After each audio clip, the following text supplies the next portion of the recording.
most companies think of them as a billboard to slap an ad on. You start to think of those creators as real stakeholders. By default, content is not interesting. Nobody likes ads, but everybody watches them. That video was the outcome of a bet. Gabriella, welcome to the show with no official name that I call the Creator Partnerships Podcast, because it's a podcast where we talk about creator partnerships, and I like to keep things simple.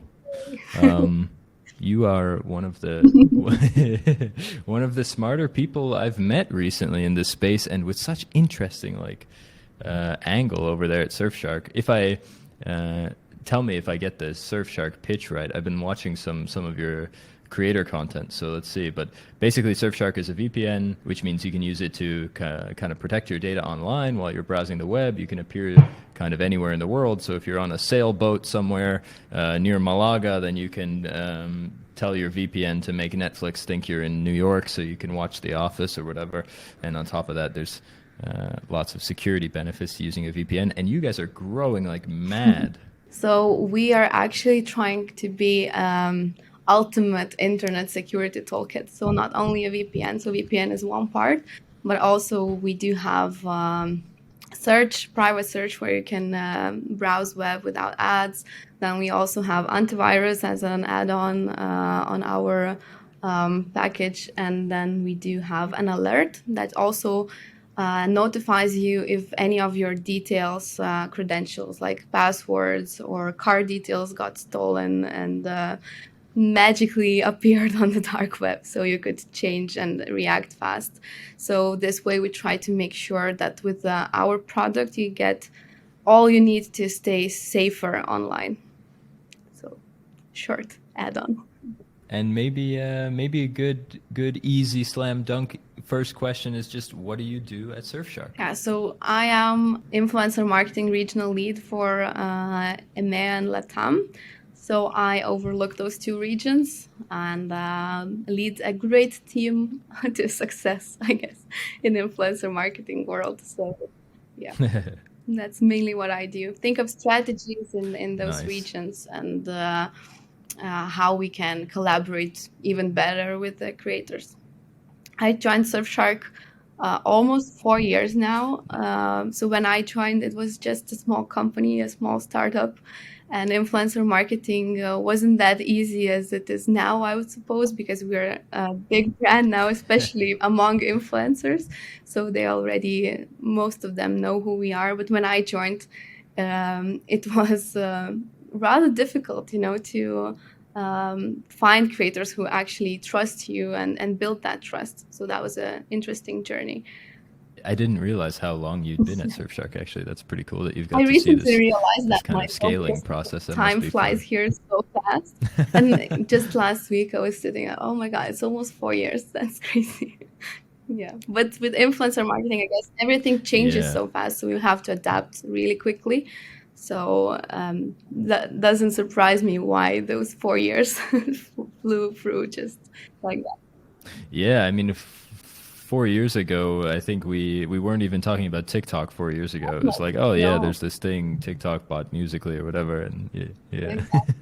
Crazy. And now it's top of mind for everybody. So the space changes really fast. Do you want to give some bragging rights really quick? Maybe the high level numbers as you can, of course, on your partnerships, like maybe how many partners you have, how that side looks, and yeah, how's it going? Do influencers work at Surfshark? Definitely. Yeah, so Influencer Channel is the second biggest acquisition channel in our company. And we partnered with influencers from 102 countries, I believe. We released over those 3.5 years more than 27,000 content units. And I calculated, so we reached more than 4 billion views over those years. So 4 billion eyes saw an ad with Surfshark name in it. That's crazy. So it's not working then. It definitely works. If we continue to do so, it definitely works. So impressive. Yeah. One thing I really like about you is that about you and the influencer team in Surfshark is that you're always doing like kind of different weird stuff. Like it's obvious when I looked at the program and I saw the creators and the creative and the system, that the machine that runs inside of it, I could see immediately like, oh, I see that they're winning because there's things that are different that are really exceptional, and there's things that are really weird. And sometimes you have to do weird stuff in order to find what's exceptional. So you're doing an influencer award ceremony for your internal creators. So you have tons and tons of creator partners who know and love Surfshark that you've worked with on. I think many of them have done like many pieces of content with you. Tell me a little bit about this award ceremony. What is it? What's its kind of intention? How did it come to be? What's the problem you try to solve here? What's the deal? So at Surfshark, we really value our long-term partnerships, and with some of the creators we are working for years now. I personally have partners that I am working for over 3 years now. So we thought that since we have a lot of long-term relationships, it helps us with the creative. And as you said, some weird stuff sometimes sees the internet. So we decided that it's time to thank our creators, our partners, and that's how this influencer award ceremony came to life. So we are hosting this year online. Maybe next year we'll be able to fly our top creators somewhere to Vilnius, or I don't know, somewhere in the middle of everyone's destination. So right now we're trying to test this out to see how our partners react to it. So far we got only good comments, and everyone seems to be very excited. So basically what we did, we thought about several categories where we could evaluate our creators. So it's creative part, product explanation part, it's props that they use that make integrations unique. Yeah, I saw some of those. Yeah, exactly. And then we decided that we could also involve our partners, so our partnering agencies and people that we're working together to see other creators' stuff as well and evaluate them, maybe take some ideas, for themselves. So we are evaluating in, I think, 6 or 7 categories creators, and then sending them the award and thanking them for amazing pieces of content that they create and support our brand. And this is just one of the rare things that we do for just awareness purposes and just for fun. And it wasn't, calculated that we gonna get, earn money on this or something. But this is just giving back and showing the appreciation that we have for our partners. And I think it's really cool because also they get to see what others are making, because usually you're so focused on what you're doing. And in this event, you get to meet other great creators who are going above and beyond with their content and integrations. It's also to show, because this event is going to be streamed online and whoever wants can see it, is also to show that integrations don't have to be boring. They can be amazing. We can make songs out of integrations, we can fly on the sharks and I don't know, whatever. So it's also to show that we value creative freedom, and I think it's the best part of influencer marketing, to be honest, because you get to do whatever. And it's amazing. Yeah, you're incentivized to do strange things in influencer marketing. Sometimes it takes people a very long time to figure that out, but the key to standing out on the internet is by virtue of what the internet is, being different. Exactly. Very cool. So I know that you say it's just for fun and, like making an ROI on it, measuring an ROI on it probably isn't your primary objective with the influencer award ceremony.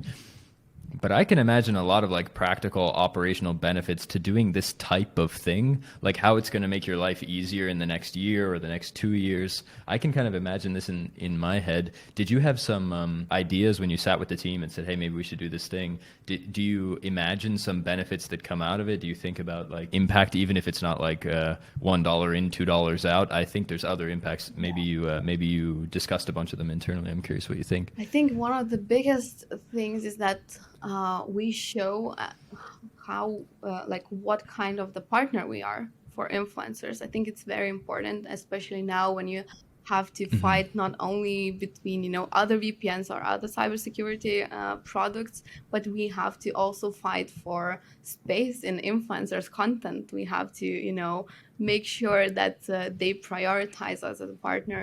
So showing our flexibility and our you know how we work with creators is also very important, because then when you outreach maybe someone new that you want to work with, they already heard something that Surfshark is a great partner. They give freedom to do great stuff. They support creators throughout this journey, and they value the partners. So I think that's one of the benefits as well. It's not the main one. Our main goal is to actually make sure that partners that we are currently work with are valued, and they feel that this partnership is not only, it's a two-way relationship, so we are getting something from them, and we want to also give them back. What you're doing is you're going to build so much trust with these people just by virtue of like going through this process. Like for some of these creators, some of them are quite small. Maybe they have 50, 100,000 subscribers on YouTube, and they're listed in a category like best acting, for example. They're listed in a category with big creators who they admire, and they get to feel like, one, they're recognized for what they do and legitimized, where most companies think of them as a billboard to slap an ad on. Surfshark is stepping out and saying like, we appreciate the creative effort that you put into this, and we think you're like a legitimate maker of wonderful things, and that's worth celebrating. I think it builds the trust with the creator that then later makes everything easier. Every negotiation, every new activation, every creative act. Like the creators who win awards this year in these categories, they're not going to go do the next activation for Surfshark like, whatever, I'll post a selfie. Yeah, They're going to make more incredible things, yeah, and makes the benchmark yeah. a bit higher, I guess. That's true. Yeah, it's also a motivation, for creators to keep on delivering actually great content, and because making a simple ad where you just present the brand, mention a couple use cases, and add a call to action at the end, it's easier than creating something bigger, creating a performance, buying a prop, to fly on a shark, or I don't know, build the whole setup, or to write a like compelling script that audience watches and don't want to skip the ad through. I think that's also like motivating the creators, and also allowing others, not only the ones that are nominated this year, but our other partners, because will try to share this with them to see what we are expecting, what we are allowing them to do, because some creators don't even think that they can do something like that, because they partner with other brands. They get strict script where you cannot say that, this and that, and then when they partner with us, we are always, of course, encouraging them and asking for something greater, better, and more creative. Yeah, Crazy. something crazy as well. I think have this in my pitch email, like, do be crazy. You can do whatever. So with this, we also show them that it's not just empty words. We are actually allowing creators to do something that excites their audience, and their audience, when they see the ad, they are not like, oh, another ad, let's skip this through, but they're actually see the value in the partnership, in the relationship that the business has with the creator, and it also strengthens the trust in the creators themselves, I believe, because they're not just only pushing random products. They have this relationship. It means they believe in the product that they're trying to promote, and if they add extra effort in it, it's the relationship seems even stronger. So I think, yeah, that's you actually very accurately describes everything that we also discussed. It's beautiful to me because What you guys are doing is the difference between doing influencer marketing. I'm going to do influencer marketing and making creators part of the DNA of the business. And that's when we see things really, really work well, because you start to think of those creators as real stakeholders, as people who are going to contribute to the brand for a long period of time, almost as like external members of the team. You treat them as you would your internal culture and your employees and that kind of thing, which hopefully is better than how you treat like the Facebook ads manager or whatever. Yeah, I think it's incredible. I sometimes talk to marketers, who I say like, what are you doing on the relationship building side? Because maybe we're troubleshooting some issue they have, and I'm like, have you ever considered just like calling one of your creators on their birthday and saying happy birthday and just build that relationship? And their immediate response is like, oh, I don't know, what's the ROI on that? Isn't it a little bit weird? This is like a business relationship. And it's like they put all of these layers of difficulty. It's like at the end of the day, you are two human beings partnering to bring something to life. And if you treat another human being like a brick wall that you can put a poster on, then of course they're not going to perform. I think what you're doing is really epic. Yeah, the relationship, like influencer marketing is a relationship business. So of course, like we are very performance driven. And when I emphasize very, it's like very, very. So we calculate everything I believe it. when it comes to, partners. But having a relationship makes so much easier to, push a better creative, to agree on certain things that you see from the business side that works for us, and maybe creator is not able to see that. We can then communicate and switch to the trajectory of the integration and get even better results.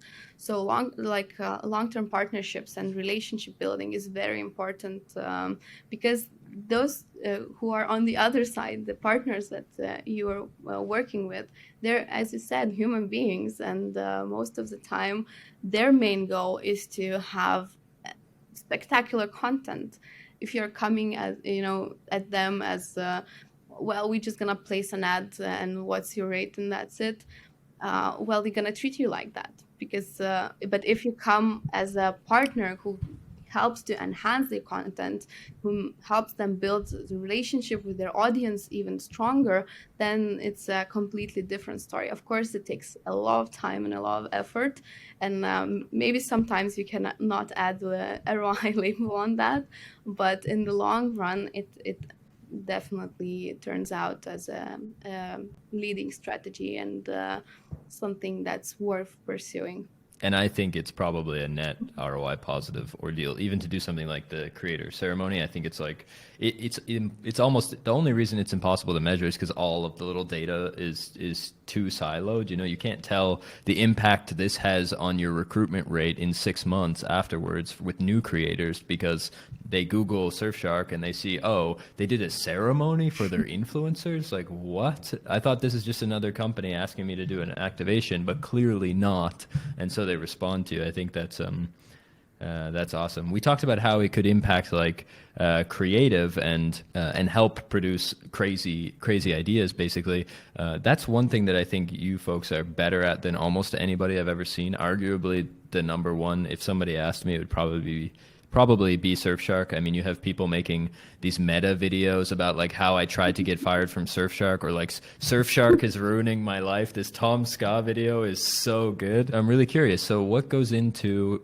producing great branded content with these partners? Relationship, I guess. Tom is a great partner of ours. We're working with him for several years now. And that video actually was the outcome of a bet. So we had a bet with Tom because he's such an amazing creator. His videos and his ideas on the ads and on the scripts are just insane, and I cannot take any responsibility on that. That's totally his thing to do. But it was actually he was trying to push boundaries with us, and he said, okay, let's make a bet that I can make an ad that wouldn't get approved by you guys. And we said, okay, let's see. So I guess our tolerance level is very high on creative part. So all of the ads got approved, and we just supported him in his journey and his really dark humor sometimes. I guess we shared the same humor with him. And yeah, and he had nothing left to do but to just to make a video and ask to fire him, because he said, well, I'm not creative enough to make you guys not approve my integrations, to make something so bizarre that you would say, well, that's too much, you know. Too much. So that's how it went. And same with Colin Furzy and his idea to fly on the shark or to swim on the shark. Yeah, Oh it's yeah. only the relationship, and he understands the value in his content, and that audience is watching his content because of such things that he do. And then when he have a supportive partner, a brand partner who says, yeah, let's do that, let's buy the shark and go fly on it. That's how it works. And with some creators, it not necessarily works like that. Some of them are, you know, just doing the same ad, the same script and everything.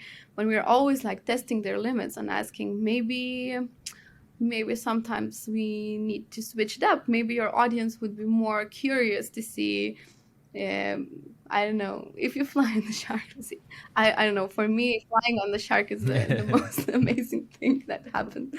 And we have such. It was terrifying. It looked terrifying. And I think we have such an amazing brand, and Surfshark is very colorful, and our target audience is people who never use the VPN, and how otherwise you could make sure to like to Have them watch, actually. yeah, exactly. How do you make sure that people want to know what is a VPN? Yeah. Because the VPN sounds, you know, tricky, and it sounds techy, and but when you see your favorite creator flying on a shark or asking to fire him because he's not creative enough to make an ad that it's not approved, then, you know, maybe it doesn't seem that tech for tech savvy people only. Maybe then a VPN could be as easy to use as they explain it on the integration, you know. So we are in a perfect position to be, you know, our branding is like that. We're fun, we are easy to use. Our apps, you just need to press one click and that's it, and you're secure. We don't want to make things complicated. We want to make sure that when you get our app, it's counterintuitive and you just do everything seamlessly. So if we would have, you know, hundreds of brief parts where we ask creators to mention this and this and do not do that, that would be, it doesn't align. So our brand is like that. So when you have a brand like that and you are open-minded and you talk with creators, they can bring such an amazing ideas on the table. And I always say, especially when I sometimes consult other brands, and I say, you cannot forget that you're working with people whose job is to create content. So you don't know better, they know better. So go and ask them what they think about your brand. But you have to be your true brand ambassador. You have to know every single detail if they ask you. You have to be excited about your brand and make sure that they believe in it. And if they do, then they're gonna create the most amazing content pieces for you that audience actually likes watching. Totally, yeah. You know, there's like, if I had to boil down what you said in the beginning about Tom and the other creator as well, the guy flying on the shark, I heard so many things in your description that other companies would say no to. Like their initial reaction would be no, whereas I think probably internally, Surfshark's natural response to this kind of thing is, let's figure out how to do this. Yes, it's yes. It's like, hey, a creator wants to do a bet with us. Oh, sounds too complicated, doesn't fit into the budget, doesn't do whatever. We only do these deals based on this CPM, and tell them like this is the deal or take it or leave it. We only do activations like this one that we've done 100 times. We put a mid roll. People skip past it, but whatever, who cares? And I think what you do is say, yes, push the limits. Like let's see if we can like block an activation. We'd love to find our line as well. Or when somebody says, hey, I want to fly on a shark, it's not like, oh, shark, that's props. That you have to buy your own props, do your own thing, outside the budget, not good. Insurance issues, like so many problems, can't do that. That would be the immediate response of a lot of companies I talk to. But Surfshark's like, yeah, let's do it. Where do we sign up for flying on a shark? I don't know. It's and I think, yeah, just that natural inclination, as you said, like it's part of your brand, part of your culture to maybe lean in and say yes. And it makes such a big difference. And you know that when you come knocking, again, all of this stuff is compounding. If you're boring and structured and rigid and say no to lots of creative ideas, then of course that creator doesn't want to partner with you again. They're going to look for somebody who will let them like live on their sailboat or whatever, like whatever crazy stuff they want to do. So is there any like practical bits that you, so when you approach a new creator, for example, how do you go about explaining the brand to them? Getting them to kind of pass the creative block of like every standard activation they've done before and encouraging them to go beyond? Do you have like some practical steps, like certain guidelines you send them, or like how does that work? We have an ambassador's guide. So it's not like a structured brief, what you have to say, so on and so forth. There are some of the things that we want to have in an integration, like CTA, you cannot miss it. Yeah, you should say the name of the company or whatever. Yeah. Something like that. But in general, we give, like, our product is very versatile. So we have a lot of angles where you can, like, from which angle you're talking about Surfshark, it's up to you. And you know your audience best, so you can select the angle that you're trying to present the brand yourself. So we give them use cases. So how can you use a VPN? What it's good for?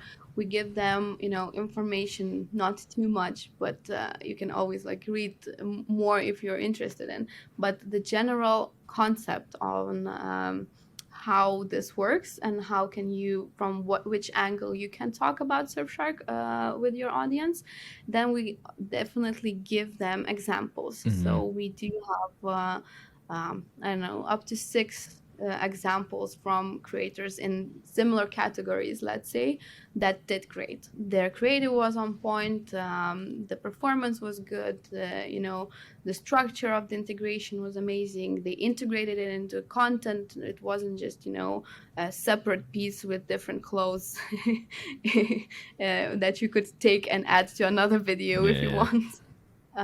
So we try to do that, and then we encourage them verbally. Do what you want. Tell me what you have in mind, what kind of idea you have. Maybe we can help. So we try to, engage in a conversation with them. And of course, with so many content units that we release, it's not always possible. We definitely invest a lot more in the long-term relationships with the creators that we see put a lot of effort in the first round, that performed well. Their stats were on point. We see that the audience liked it because we also check the comment sentiment to see how the audience actually reacts. Because at one point it was in one of the countries was a sentiment that, oh, come on, again, a VPN ad, seriously? So we try to switch it up. We don't want to be that VPN who bores everyone. So we want to be, exciting to see that your favorite creator is sponsored by the company that allows them to do crazy stuff. So yeah, so I think these are the main steps. So sometimes with the test integrations, we do follow the usual path, mention the brand, say a couple of use cases, do the call to action, and then we'll see how it's performing. But with the long-term relations, then you have more time and you can invest more in talking with that creator and pushing their boundaries sometimes. You send some rough guidelines. I imagine, knowing what I know about Surfshark, what we've discussed, that those guidelines are like structured and clear, but not overbearing. Like you must say this and not this. There's probably not a lot of that. And then you provide those creative guidelines. How has this all changed over time? Like you've been there for quite a while now. Have you seen like some learnings? Did you have some misconceptions in the beginning about what it means to get these folks to make great stuff? You know what's funny is. But sorry, I do want to hear that answer. But I laughed for a moment ago, because you said that you have the conversation with the creator and say, "Hey, do something creative." And I think I laughed because it's so simple, and yet no one's ever told me that before. Like, oh yeah, we just we talk to him and we say like, make something cool. And that's actually a really good starting place, probably. But yeah, what's the learning curve been like? We're actually fortunate, I guess, in the very beginning, because we partnered with amazing people. So it was easier, I guess, for us then, because when we entered in influencer marketing, it's been already a thing, but I assume it wasn't as commercial as it is now. Mm-hmm. So we had a lot more freedom, and creators had less boundaries in terms of integrations, I would say. Because if I would think joining influencer marketing now to push something like this, to push your creative narrative, is a bit more difficult, because creators now, like, this is the part of their job to do an integration. And when you look through several of ads, different brands, it's the same structure. It's usually, you can add a different logo on it and it works. Yeah.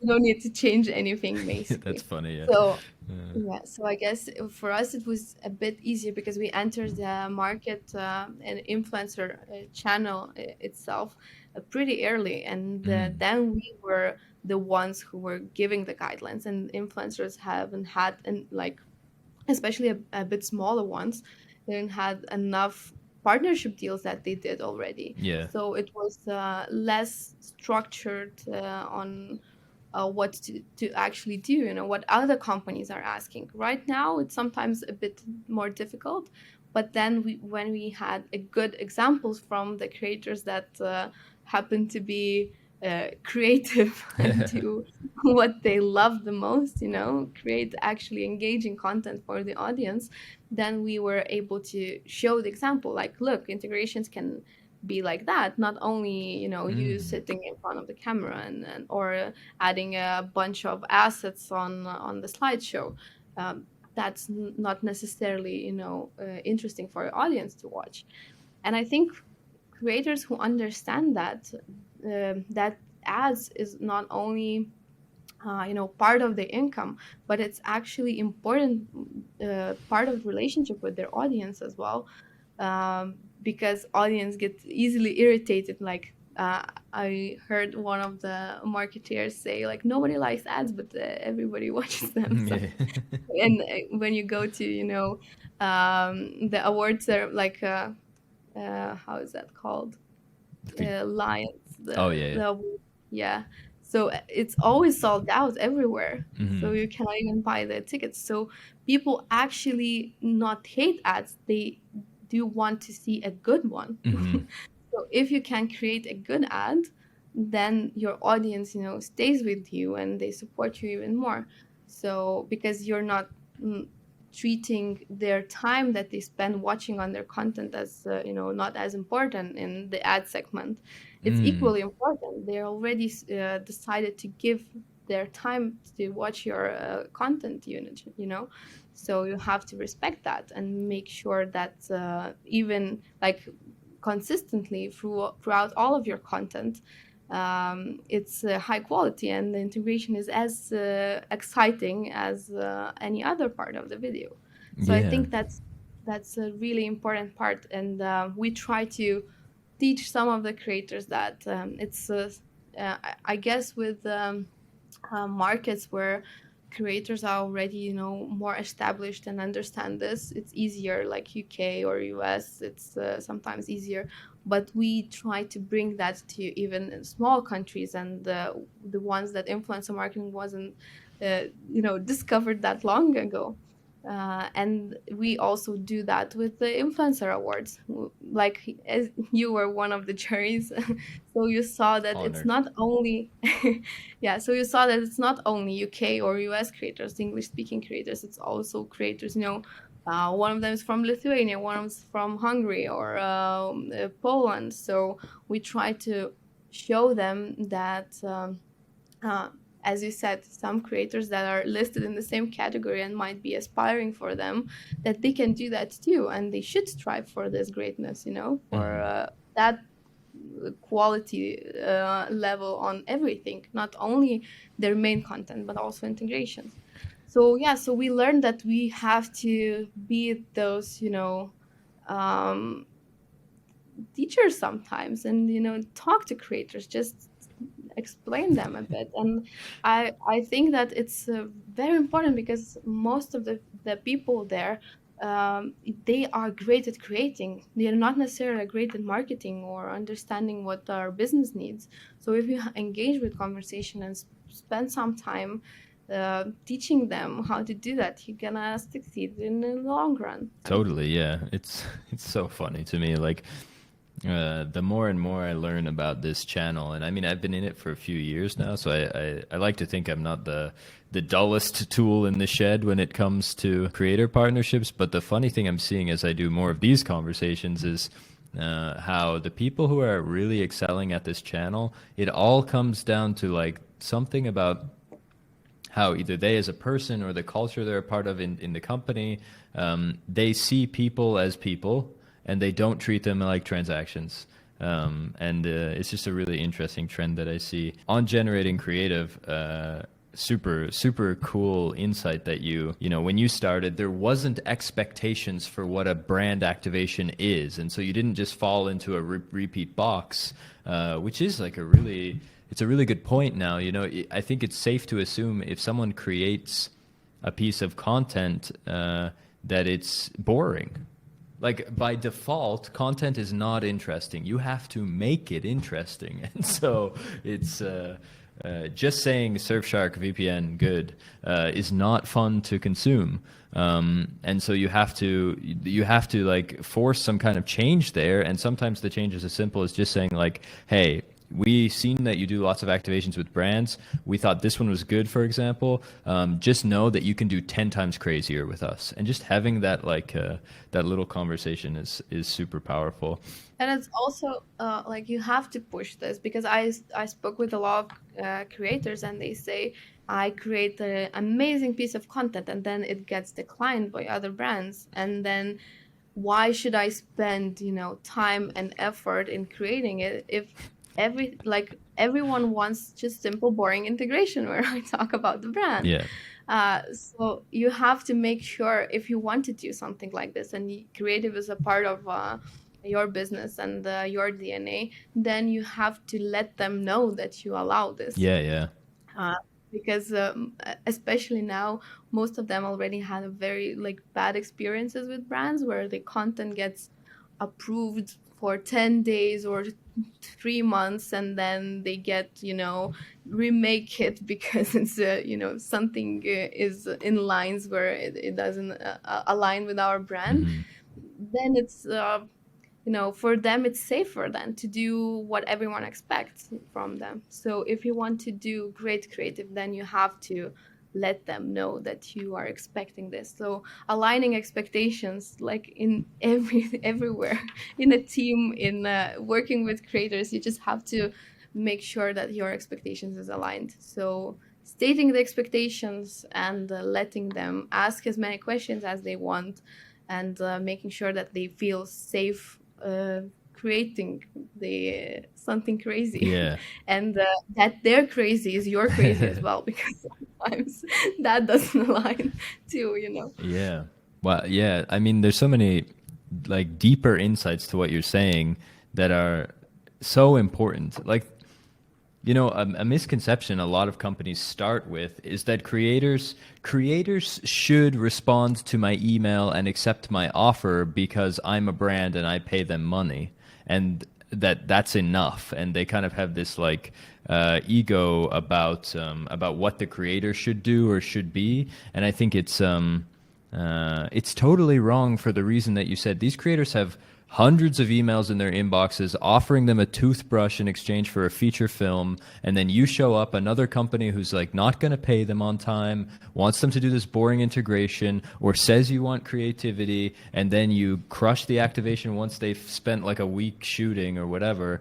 And so of course they're hesitant, and of course their like filter is really high. And the funny thing is the bar is so low to overcome that. It's like, hey, I'm Gabriella, I'm a real human, and I work at Surfshark and we do crazy stuff all the time. You want to try to do some crazy stuff? Like just having that simple little humanity, it makes all the difference, and it's so powerful. One thing that has been impressive to me is how, I mean, I think you said 102 countries. That's like a lot of different cultures and a lot of different languages and a lot of different, even just operational difficulties you have to overcome in order to launch in different spots. What does it look like to set up and launch in like suddenly going from Lithuania to Thailand, or I know that maybe Thailand wasn't the first, but Thailand or Hong Kong or Colombia or whatever the next market is. What does that process look like, and what makes you good at it? I think analyzing the market first. So what really worked for us and what strong markets that we have now. So we firstly analyze our competition. So we tried to enter these markets where our competition was low or non-existent to, make a stand that, hey, this is us. So one of the examples is Portugal, and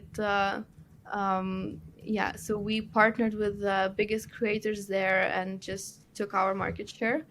Another great advice or strategy is to work with agencies, local agencies. So, of course, it's a hell of a process to select a good agency to work with. But I guess, again, we're fortunate to have amazing partners who are, have the connections, especially when you're entering the new market and no one knows who you are. So it's easier to have a strong partner, a strong agency partner who will have the credibility already and who could, say a good word for you and allow creators to understand that you're not just a random brand, that you, as you mentioned as well, pay on time, allow creative and all the other aspects that might be, a barrier for entry in a different market. And another strategy that we also try to follow is whenever we enter the market, we try to work with the key influencers in the niche. So not necessarily Kim Kardashian, but the ones that actually, key opinion leaders for in a specific niche, whether it's like for us, tech world works really well, tech creators. So partnering with strongest tech creators in that country, or partnering with biggest travel creators from that region. So just selecting the key partners, and then it helps you to if you're, of course, fortunate enough to land those deals with those top creators, but here agencies usually help a lot. Then it helps to make sure that your brand is trusted by smaller creators, and then it's going to be easier for you to launch at scale. So whenever you work with the big stars, then smaller creators see that, okay, this brand is credible, they probably paid on time. If he or she trusts them, then I could trust them too. So then it's easier to roll the ball, right, yeah. You build this trust momentum in the local market by having those like key players. Yeah, that makes a ton of sense. Okay, so if we're setting up shop and launching in, I'm from Canada, so let's say Canada, then the first move is to like go through the rigmarole of choosing an agency you can trust who's really effective and understands this and seems like they're going to be like performance oriented in that regard. They're not going to increase your CPAs and CPMs like super crazy. Ideally, you recruit a couple key opinion leaders through them, get some content up, and then you start hunting for those smaller, maybe more efficient, sometimes creators, micro influencers. Do you usually keep one agent or agency for some operational stuff in local markets, or do you move away from them and bring stuff back in house? What's the thinking there? No, we partner with agencies Okay. in those regions. So we have an in-house team, and I think the combination of both in-house and agency works best for us, Hmm. because agencies really allow you to scale faster if your goal is to scale your product and reach as many people as possible. Then agency is an amazing add-on to the in-house team. Gotcha. Giving everything to agency, I wouldn't say is the best option. Because you know the brand best, and you know what's the performance KPIs, and what's your goal with this, and how to market your brand in the best way possible. But then agencies help a lot with the contacts, because when you're a new brand, and that happened for us as well, when we were new, no one wanted to work with Surfshark. Like we like You didn't have the we were, trust. yeah, exactly. We weren't the partner who allows to do, crazy stuff. We were nothing. Nobody knew who we are. And especially like 3 years ago, a VPN sounded like something super sketchy, and maybe, this is a scam. So having a strong agency that can help you get the trust from creators and get their trust and contacts, and make them agree to work with you at a decent amount of money, not paying them triple or or times five the rate that they're usually asking other brands, actually help you scale fast. And then you can have a mix of both. For us, our agencies, we value those partnerships as well. I think it's same as with creators. You have to, make sure you tell your expectations, and what you want from them, and then you can adapt your strategies and make sure that they work the way you want them to work. We do not work with agencies on a budget basis. Mm. We are not giving them 100K and say do whatever you want. Yeah. We are still the ones who organize everything, who select the creators, who approve the integrations. We are very much involved in all of the process. But agencies, as I said in the beginning, influencer marketing is a relationship business. So they have the relationship sometimes with influencers. Hmm. And if they're really good, they're gonna do as good as you would personally do as a brand.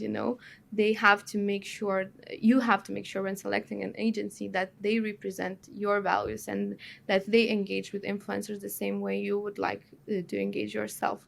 So it's a tricky process, and it takes a lot of time, and we test agencies and see how they work a lot, and then you select the ones who are truly on the same page with you and can help you with their contacts and their knowledge. And sometimes agencies have even more knowledge from other brands that they work with, and they can consult you on something. So selecting a good partner from the agency side is crucial, I believe, especially if you want to scale fast. If you are not that, you want to move a bit slower and save on the costs, because of course agencies cost more and they have their margins.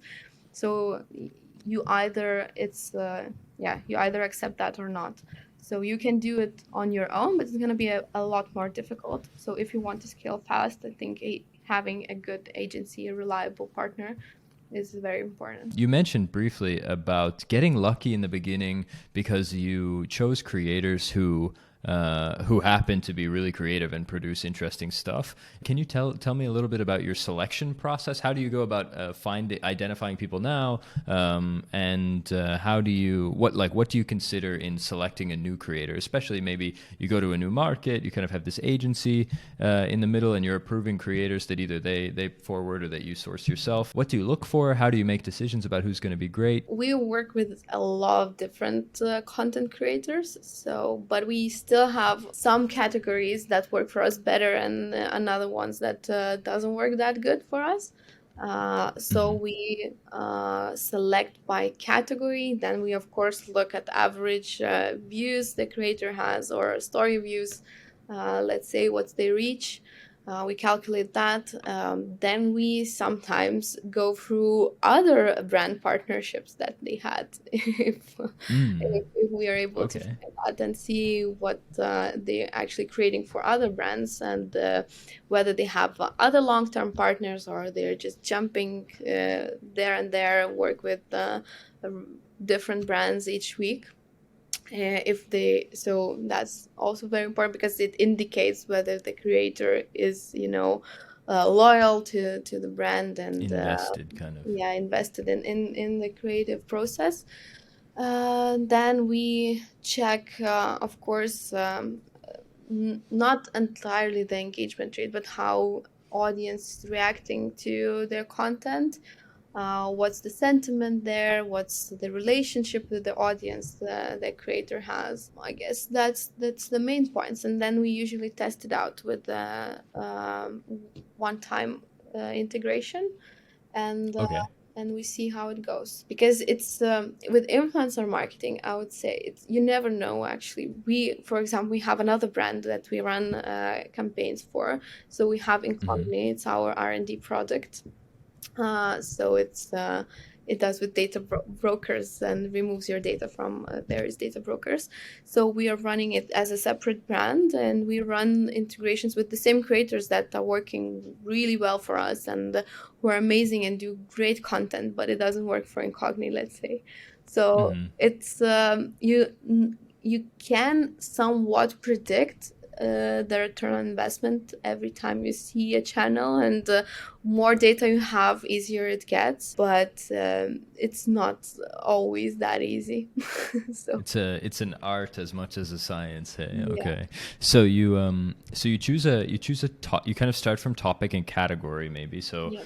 what does this person talk about? What's their kind of like industry or niche? And then how have you learned over time what works well for you there? Is that just a process of trial and error and kind of tracking, like you have some internal labels like, okay, lifestyle, gaming, Yes, skits, humor, whatever, basically, and yes. A/B testing. That's how it gotcha. works. You just try, or try one approach, try another approach. Sometimes the same creator could work really well with just a different messaging. Maybe you Hmm. got wrong on the messaging side, but then you see from the traction, we do track everything: link clicks, how much time the consumer spent on the website, how many coupon code uses were there, what are the, as I said, common sentiment, what are people talking about us. So sometimes you can see that you totally missed the audience and no one is interested in Surfshark here. But sometimes you see, maybe the ROI is not that good on that end, but maybe if we change the angle and we talk about things that the audience values more, maybe we can get in the better ROI. So yeah, then it goes on with working, on a long-term basis, and testing different angles, and say, okay, we talked about this, maybe we can switch it a bit, and then you just try to balance it out on a creative side. Because yeah, we do make initial decision whether to work with creator or not on the test integration.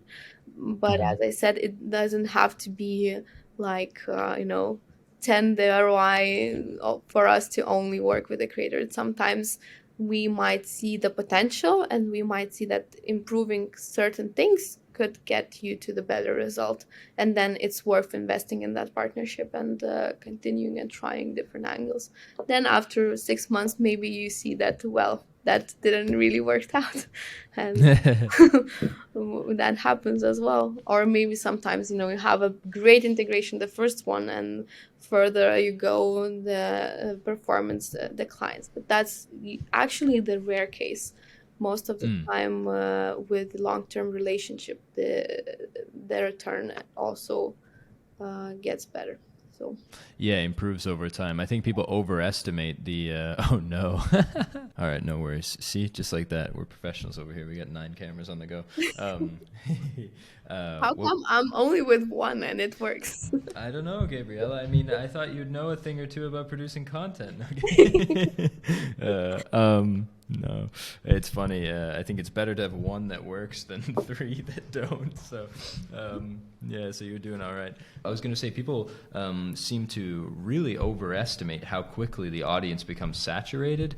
This was intuitive to me when I started in this space, that it was better to do long-term partnerships, because I remember watching Philip DeFranco as a kid, and I really liked watching Philip DeFranco, this little news show.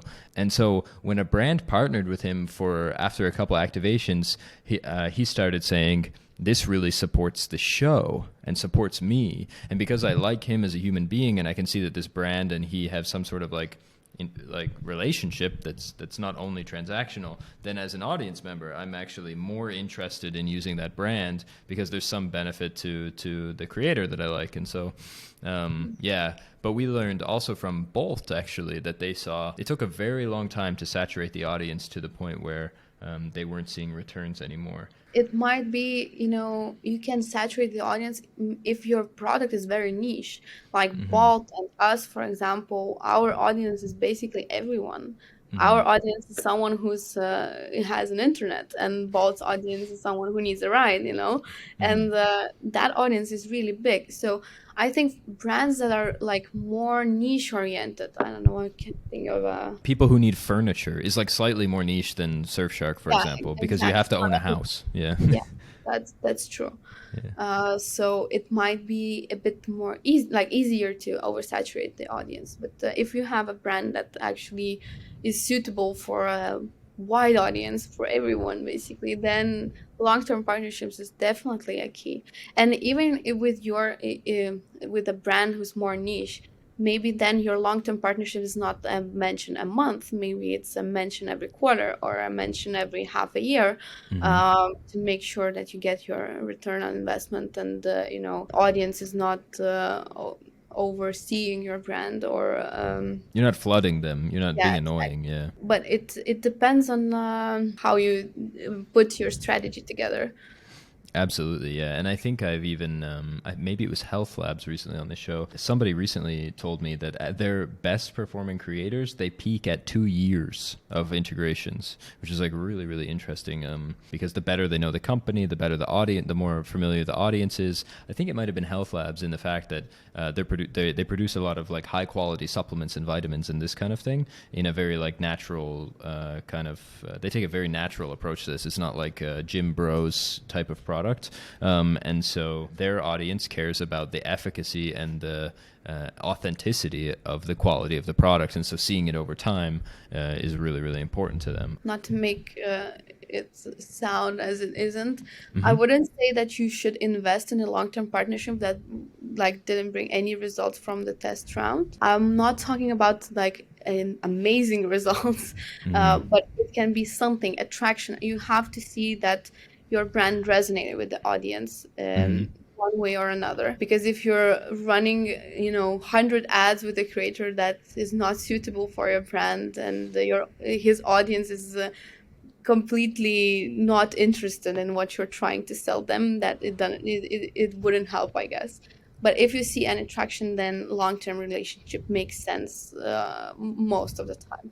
Absolutely. I totally agree with that. I think that you're really running a hypothesis with every single activation, and the hypothesis is really complex. It's like, this creator can tell this story about this product to this audience in a way that drives this result. And really important to see traction at least against one or two of those variables in the hypothesis if you're going to continue and try to optimize towards the other ones. Exactly. Is there other things you're looking for when you review other brand partnerships besides kind of maybe loyalty or investment in that commitment to a company?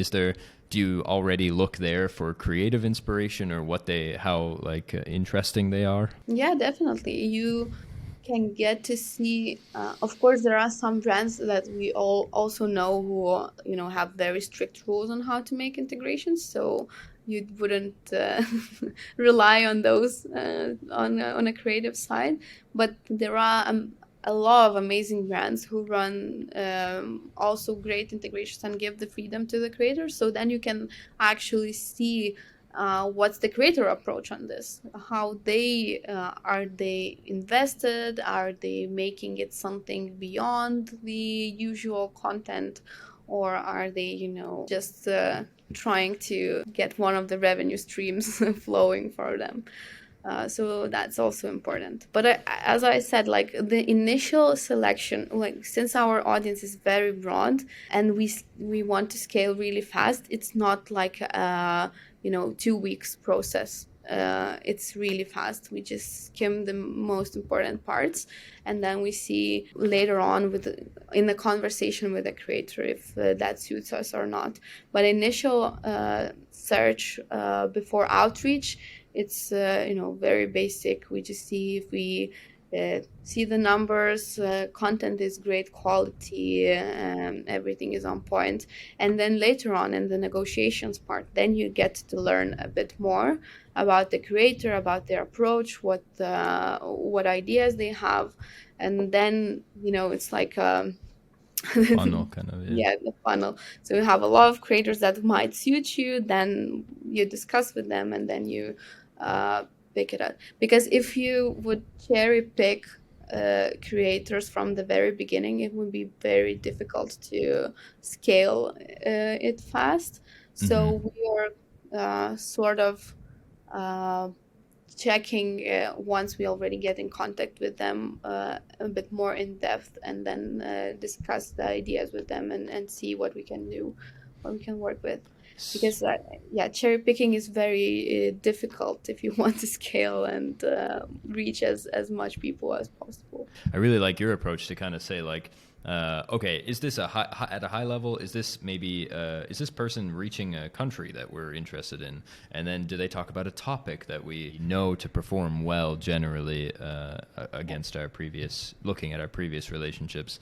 And then let's talk to them. Are they maybe enthusiastic about the partnership? Do they seem like the kind of person who could get invested in this relationship? You're not making so many assumptions because you have different layers of information. It's actually a very good point of yours. You have to avoid the manager bias. Yeah. Because we are all human, and we have creators that we love, we have creators that we don't think are that great, and that's completely normal. But when you're looking from the business perspective, creators that you might not like might not like their content can perform actually best.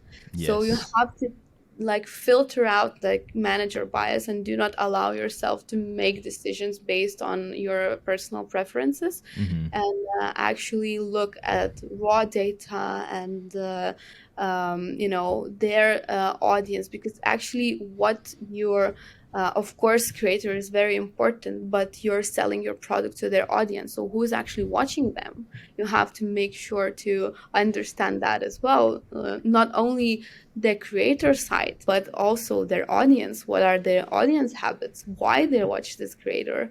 And how you can make sure that content the creator makes about your product actually sells your product to that audience. So that's a completely other angle to look into. Absolutely, yeah. You really you kind of triggered me there for a moment. I'm like, I've spoken to many marketers who, their reason for not partnering with somebody is like, oh, I wouldn't, I don't like videos about trampolines or whatever. And it's like, well, if you're your target audience, then go buy your product, and now you're done.